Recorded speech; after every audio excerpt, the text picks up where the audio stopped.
Greetings! Just a quick video update for you. I wanted to show you my newest Patreon tutorial where we were going to learn how to make these bubbly, pendanty things. So, I show you quite a few techniques on this, especially when converting it to maybe making the front side instead of the back side, doing a chain using these kind of, this structure here.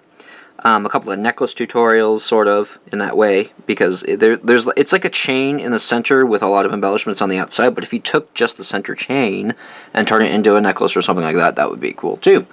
But a lot of different techniques, a lot of different ways to customize this thing and make it your own. So, if you want to learn how to make this project, check down in the description box for my Patreon page, patreon.com/odins.musings, and join me at the Muser level to gain access to the tutorials as well as every single tutorial that I have done in the past, including this spiffy armored ring that I did for last month's tutorial. If you want to check out how to do that, that is also available to you when you join at the Muser level.